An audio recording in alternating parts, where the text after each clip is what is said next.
Bismillahirrahmanirrahim. Assalamualaikum warahmatullahi wabarakatuh. Perkenalkan, nama saya Alihan Apia, NIM 20040010022. Dalam kesempatan ini izinkan saya untuk mempresentasikan salah satu tugas akhir semester pada mata kuliah Internet Optik atau IoT, program studi informatika PJJ S1 dengan dosen Bapak Muhammad Iswani Saputra Skom Mkom. Di sini di dalam ujian akhir semester ada beberapa tugas yang harus diselesaikan. Yang pertama, membuat uraian menggambarkan tentang penerapan dan manfaat IoT yang ada di tempat kerja atau di rumah, ataupun juga yang pernah dilihat atau diamati di luar rumah dan di luar tempat kerja. Kemudian, membuat simulasi sistem IoT menggunakan Cisco Packet Tracer dari uraian yang telah disampaikan pada soal 1 dan latar belakang kenapa memilih sistem tersebut. Kemudian juga untuk poin 3, tidak ada batasan device yang digunakan, semakin kompleks maka semakin baik. Kemudian untuk pengumpulan tugasnya, file Cisco Packet Tracer, ekstensifikasi, dan juga ada video singkat sekitar 8-12 menit yang menjelaskan tentang arsitektur dari simulasi yang sudah dibuat. Baiklah, untuk yang pertama yaitu uraian menggambarkan penerapan manfaat IoT. Di sini ada beberapa komponen yang yang kami amati bahwa dalam penerapan IoT ini sudah banyak sekali. Ada yang namanya smart home, kemudian ada smart campus, kemudian juga ada smart lighting system, kemudian juga ada waste management, kemudian ada pressure monitoring, smart city, dan lain-lain. Kemudian juga ada aplikasi mobile dan IoT. Ini juga merupakan pengembangan daripada IoT di zaman sekarang. Nah, kemudian untuk contoh-contohnya, ini yang pertama ada yang namanya colokan listrik pintar. Ini banyak juga kita temukan sudah dijual bebas di marketplace, di mana dalam video project untuk IoT ini, colokan listrik pintar ini memiliki koneksi dengan Wi-Fi yang disambungkan dengan barang-barang elektronik seperti lampu atau oven. Jadi nantinya bisa menghidupkan maupun mematikan sambungan listrik dengan jangkauan internet pada ponsel yang dicolokkan ke listrik tersebut. Kemudian juga ketika berada di luar rumah dan mematikan lampu atau barang elektronik, kita hanya perlu membuka ponsel dan mematikan koneksi listriknya via jarak jauh. Ini adalah yang pertama. Kemudian ada juga smart garage door. Ini juga sudah banyak yang menggunakan. Jadi smart garage door ini merupakan proyek IoT yang dapat memonitor status pintu garasi sekaligus membuka dengan fitur scanner atau sidik jari.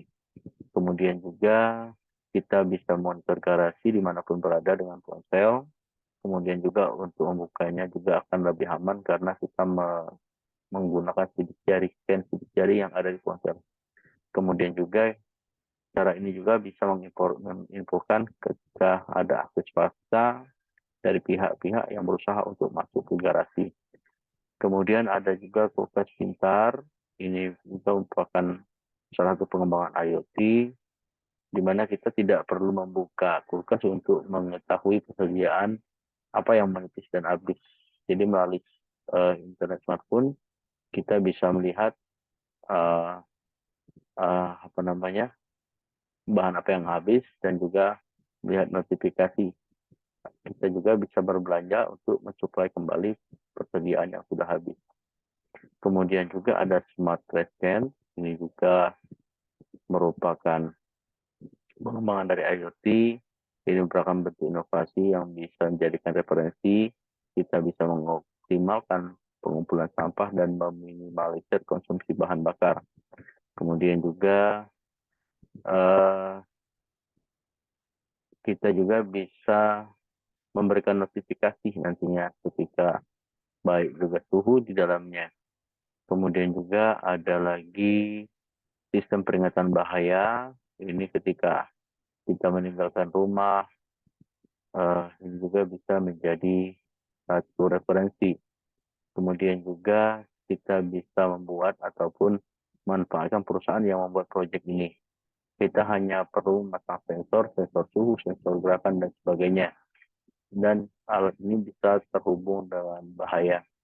Termasuk juga nanti ini yang akan kita praktekkan yaitu deteksi api yang akan kita coba buat dalam bentuk sederhana. Kemudian yang selanjutnya ada IoT doorbell. Ini juga namanya merupakan teknologi internet yang ada di ponsel dan yang dihubungkan dengan perangkat bel pintu di rumah. Ini memungkinkan kita bisa melihat dan memantau siapa saja yang bertamu ke rumah ketika kita sedang bepergian, dan notifikasinya ini akan dikirim ke ponsel kita baik berupa SMS ataupun juga email. Kemudian juga ini ada lagi payung Florabella yang dapat menginformasikan perkiraan cuaca. Nah, ini juga menurut kami rekomendasi ketika seseorang merasa ragu untuk bawa payung saat keluar rumah. Padahal ada cuaca itu tidak terduga, karena dengan munculnya ide proyek yang untuk IoT yang menggabungkan teknologi perkiraan cuaca dengan payung, aplikasi ini yang terhubung pada payung. Jadi kita bisa lebih yakin untuk membawa payung atau tidak. Jadi aplikasi ini terhubung dengan payung yang akan memberitahukan perkiraan cuaca. Jadi kita tidak perlu untuk repot menyimak perkiraan cuaca. Kemudian juga ada IoT di bidang kesehatan. Nah, ini salah satunya ada juga yang digunakan untuk memantau kesehatan pasien jarak jauh. Dari data sensor yang terpasang pada pasien nanti akan ditransfer pada operator. Dengan begitu, dokter bisa menganalisis kesehatan pasien dan menyarankan praktik klinis ketika terjadi hal-hal yang tidak diinginkan. Kemudian juga ada alarm anti lupa. Alarm anti lupa ini mengingatkan kita ketika melalui ponsel, sehingga kita tahu apa saja yang belum diselesaikan. Jadi, misalnya kita lupa memberi makan peliharaan, memastikan semua pintu terkunci, dan sebagainya. Kemudian juga ada IoT botol pil. Nah, ini di bidang rumah tangga, ini biasanya botol pil akan sangat membantu pasien dan dokter. Jadi pada botol obat yang dimiliki pasien dilengkapi dengan botol khusus yang pada tutupnya. Tombol tersebut dapat mendeteksi pola waktu pengambilan pil oleh peminum. Selain itu juga dokter bisa mendapatkan notifikasi status kesediaan pil dalam botol karena adanya sensor infrared di dalamnya. Kemudian ini juga mesin penyiram tanaman otomatis. Nah, ini juga sudah banyak kita lihat, dan ini merupakan inovasi juga ketika kita ingin agar penyiraman secara otomatis. Ini dikembangkan oleh Chris Anderson dan Toy Wang. Ini bisa kita buat sendiri dengan menghubungkan ke jaringan Wi-Fi ataupun menggunakan alat yang telah siap pakai. Artinya ini juga sudah ada yang menjual. Kemudian juga ini ada lagi sistem monitor untuk anak sekolah. Ini adalah IoT yang bagi kalangan orang tua di berbagai negara, karena adanya sistem monitor anak-anak sekolah, atau ada juga yang mengenalnya dengan nama Mabu. Sistem ini dengan bekerja dengan mendetek beberapa jenis sensor yang ada pada anak-anak sekolah. Kita bisa memonitor anak-anak di sekolah dan kita dapat notifikasinya melalui internet. Kemudian ada lagi kimono untuk bayi. Nah, ini juga merupakan salah satu inovasi juga. Jadi kimono ini bukan hanya pakaian Jepang, tapi juga merupakan pakaian bayi yang dilengkapi dengan sebuah hiasan berbentuk kura-kura pada bagian perut. Jadi nanti kita bisa memonitor segala aspek yang terkait dengan anak kita, seperti temperatur, kemudian posisi tubuh, aktivitas bernapas, hingga saat tidur. Kemudian juga kita juga tahu dengan suara-suara di sekitar bayi, karena uh, ini memiliki mikrofon di dalamnya. Kemudian juga kita mengetahui kita juga berbagai hal bisa kita ketahui melalui aplikasi ponsel yang terhubung dengan Kimono. Kemudian ada lagi yang namanya dompet pintar. Dompet pintar ini juga biasanya sangat cocok untuk orang-orang yang sifatnya pelupa, meletakkan di mana dompet kita. Kemudian alat ini juga terpasang pada dompet dan terhubung melalui internet pada smartphone. Jadi kita bisa tahu apabila kita lupa menaruh di mana posisi dompet kita. Kemudian ada lagi smart bike yang bisa menerapkan rute. Jadi ini juga merupakan inovasi juga karena sepeda ini juga dilengkapi dengan fitur WiFi dan Bluetooth konektor serta GPS. Serta ini juga dapat berkomunikasi dengan ponsel. Kemudian juga kita bisa menyarankan pemilihan rute yang nyaman. Dan ini juga bisa meminimalkan kecelakaan dengan fitur deteksi kendaraan lain. Kemudian ada juga yang paling dekat dengan kita adalah rumah. Biasanya ini aplikasi di dalam rumah dapat membantu kita mengelola kebutuhan lebih efektif. Salah satu menggunakan sensor untuk deteksi suhu, kemudian suhu ruangan, kemudian juga dapat mengirimkan data, misalnya seperti termostat yang terhubung dengan internet, kemudian juga uh, kita juga dapat menggunakan sensor pintu yang terhubung dengan internet yang bisa memantau aktivitas di rumah dan memberitahu kita jika ada sesuatu yang tidak biasa. Nah, ini untuk gambaran daripada penjelasan tentang apa namanya pemanfaatan IoT di masa sekarang.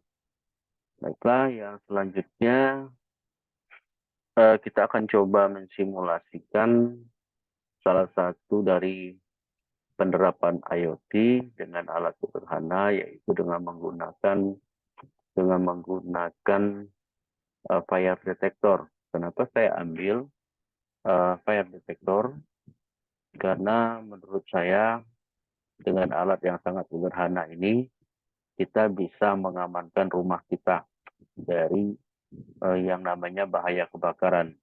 Apalagi di zaman sekarang, di masa-masa sekarang, pada musim-musim kemarau, apalagi rumah-rumah yang sering ditinggalkan oleh pemiliknya. Nah, ini bisa menjadi salah satu solusi untuk mengamankan rumah. Jadi, oke,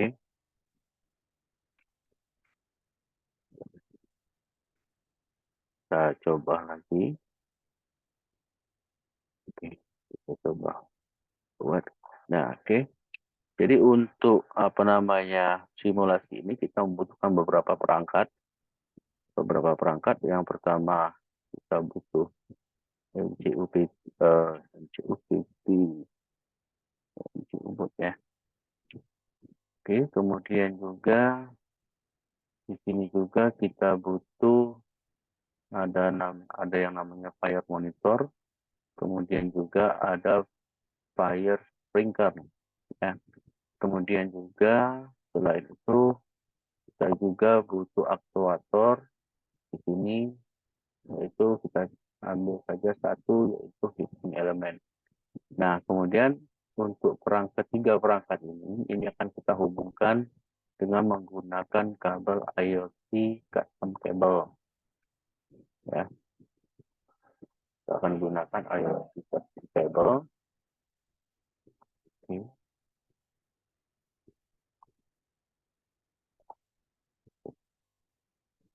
Jadi bentuknya seperti ini.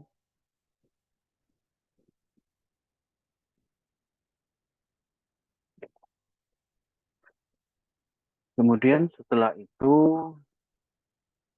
kalau kita dekatkan heating elemen dengan fire monitor, ini belum terjadi reaksi apa-apa karena kita belum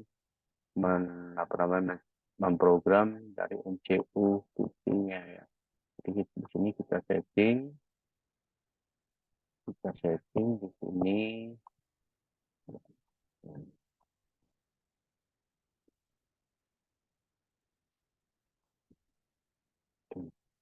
di menu programming, kemudian kita klik new, oke, kita klik new project. Di sini kita ganti fire detector. Kemudian untuk bahasanya kita akan coba menggunakan bahasa Python, kemudian kita klik create. Kemudian di sini pada main page kita klik dan kita masukkan codingnya. Kebenaran ini codingnya sudah saya buat, tinggal kita kopikan saja.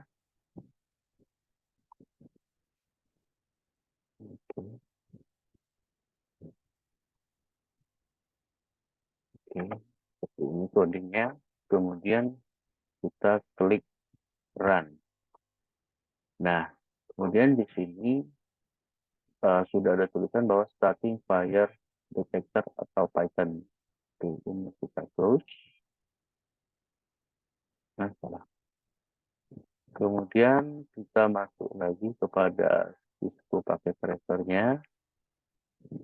Kemudian setelah masuk Cisco pakai tracer, kita coba lagi. Nyatanya ini belum ada reaksi karena ini belum kita program.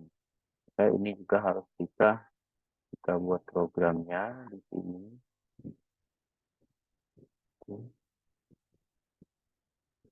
Kita buat programnya di sini. Kita klik, kita klik di sini advance.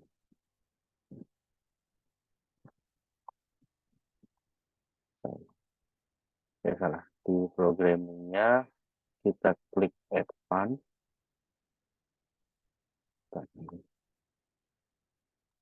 Kemudian ya,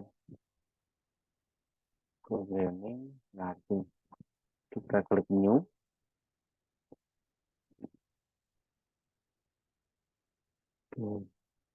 Ya, kita klik new.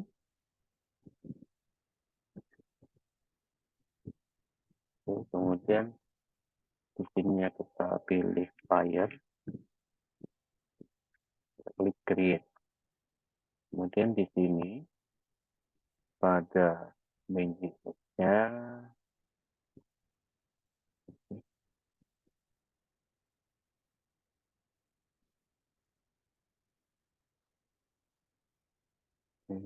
main nya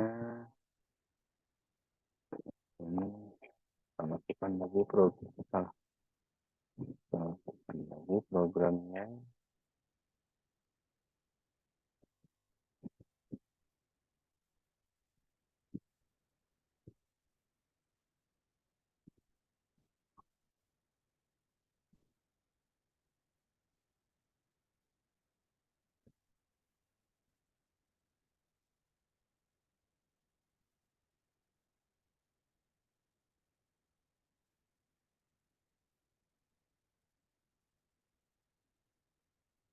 Oke, kemudian kita klik run.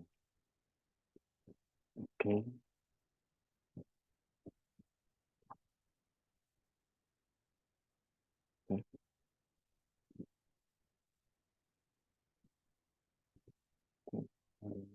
dan kemudian kita tutup. Oke, kita tutup. Sekarang kita lihat pada fire sprinkler ini sudah ada titik-titik air. Kenapa ini terjadi? Karena titik ini sudah kita program dan fire monitor mendeteksi bahwa ada panas api yang memerintahkan untuk melakukan penyemprotan. Nah, ini kalau misalnya kita jauhkan dari api ke sini, nah otomatis fire sprinkler ini akan mati. Tapi kalau ini misalnya kita dekatkan kembali ke sini, maka dia akan hidup. Ya. Ini adalah contoh bentuk sederhana mungkin yang bisa kita gunakan dalam kehidupan sehari-hari. Jadi walaupun bentuknya sangat sederhana, tapi kami rasa ini sangat membantu sekali, terutama ketika di dalam musim kemarau seperti ini. Yang mana kalau misalnya rumah kita dalam keadaan tinggal, kemudian di rumah ada mendeteksi adanya api, maka diharapkan bisa meminimalkan terjadinya kebakaran. Karena begitu sudah ada titik, maka dia akan langsung fire sprinkle-nya ini akan langsung menyemprotkan air. Baiklah, demikian yang bisa saya sampaikan dalam kesempatan ini. Mohon maaf atas segala kekurangan. Saya akhiri, wassalamualaikum warahmatullahi wabarakatuh.